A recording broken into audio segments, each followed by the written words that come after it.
Alright, welcome back. Grandmaster Ali responds to a Mufti. I've got a new t-shirt. I'm a flat earther. It's a cool t-shirt. I love it.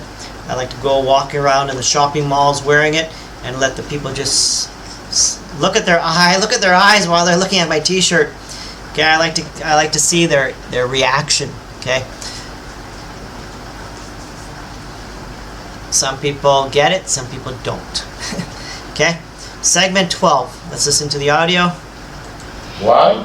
لا يريد ممرض على المصيح. Because of another hadith of Rasulullah sallallahu don't let a person who is sick enter upon a person who's healthy. Who said this? Rasulullah sallallahu. So these two ahadith forms the basis and foundation for the ruling of the fuqaha with regards to this. So can you see now who is misguided and who's not misguided? It's as clear as daylight. It is clear as daylight who's misguided and who's not misguided. Now, so far, you've been listening to the Mufti, What? right? You've been listening to the Mufti, okay? Have you ever heard him say one time the word plague? Leprosy as a plague. Did you hear the word plague ever mentioned? Did he make the connection that leprosy is a plague? Did you hear that? Anytime, tell me, am I wrong? Tell me, am I wrong? Maybe I'm hearing things and I don't hear properly. And maybe you heard him say the word plague. So it is clear as daylight to me that this Mufti lacks the understanding of the human body.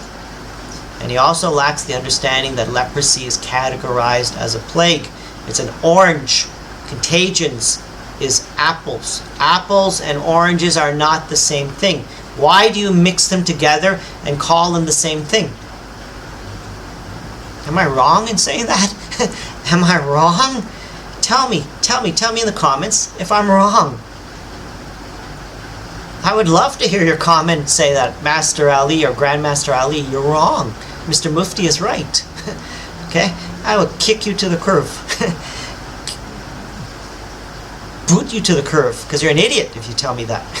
So anyway, let me teach you something new about bioreceptors. Okay? Now,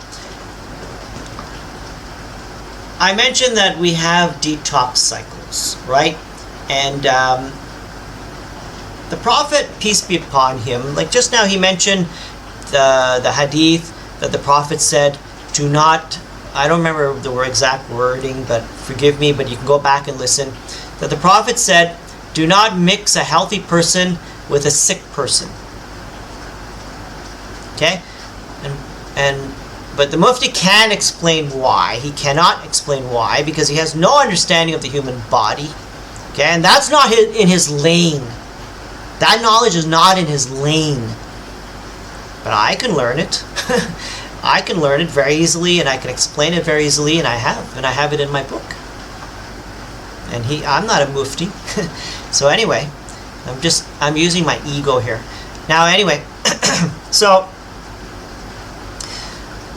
but Mr. Mufti, isn't there other hadith, and correct me if I'm wrong, that the Prophet Muhammad, peace be upon him, said to go visit the sick people? That there's blessings in visiting the sick. Am I wrong? Yes or no? So isn't that a bit contradictory that he said, don't mix a healthy person with a sick person?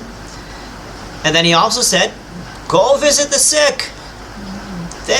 They're happy to see you. Right? Why do they have visiting hours at the hospital? For what purpose? Okay, he doesn't know. He doesn't understand. Okay, because he never read my book. That's why I'm angry. Okay, I gave him my book to read it, and I can tell by the way he's speaking, he has never read my book. So wouldn't you be angry too? Right? So anyway, let's talk about bioreceptors. Now, our body, there's like little hair-like, and I don't mean the hair that you have on your skin, or maybe it's actually part of the hair, I'm not sure.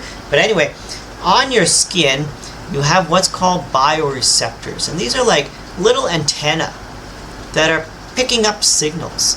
You know, kind of like rapport. You know, you meet someone and you have like that instant connection with them. Your body, their body, you instantly connect. It's the French word is rapport, right? So that's what Tony Robbins talks about, that rapport, getting that rapport with people, right? But actually what's happening is that through your eyes and through these bioreceptors, when you go and you see a sick person, it can trigger your own body to go into the detox cycle. So let me give you some facts here so you can connect the dots. Now let's say, for example, today, right now, I think the date is January 4th. Yeah, Monday, Tuesday, Wednesday, Thursday, January 4th, 2024, that I'm recording this video. Now, let's say from my diary, all along, my detox cycle for January has always been around January 15th, sometimes 16, sometimes 17, but within that time period. Now, let's say I have a friend of mine that comes to the house, or I go out and I meet a friend and the guy has runny nose and coughing, and then suddenly tomorrow, the 5th of January, I get fever. I didn't catch anything from him. No.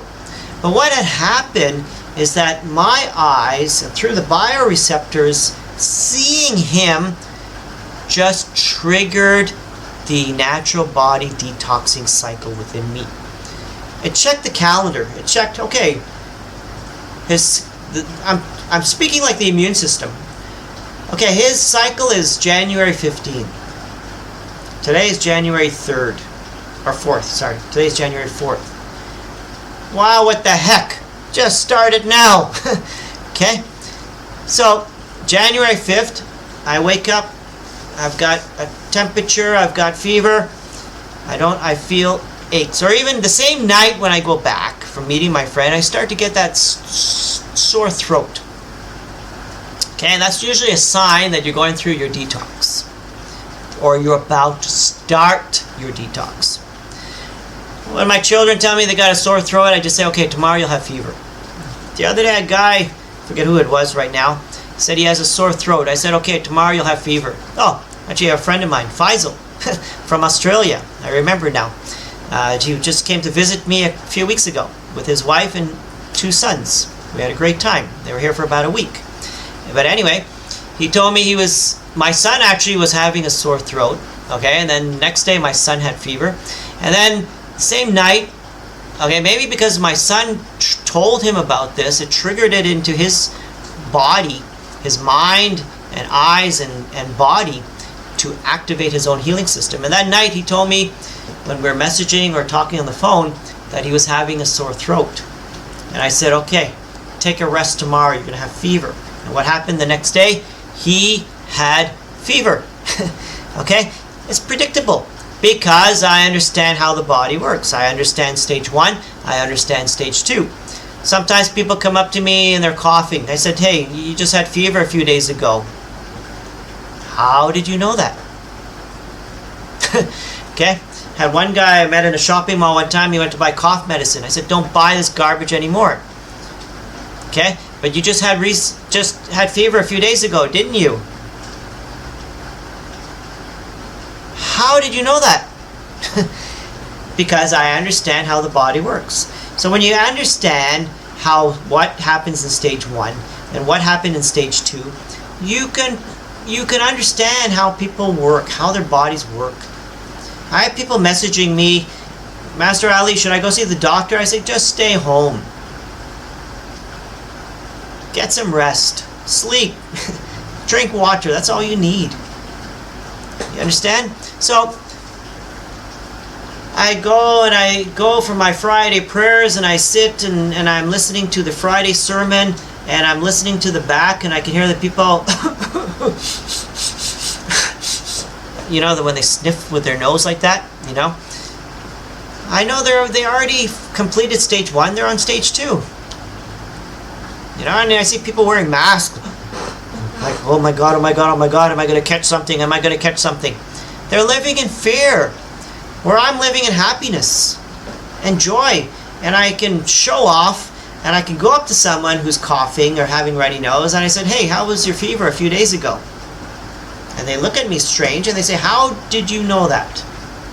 How did you know I had fever? Because God created us that way. It is not by the permission of Allah. Okay? Now remember, separate the will of Allah. Everything happens by the will and permission of Allah. I'm not saying that.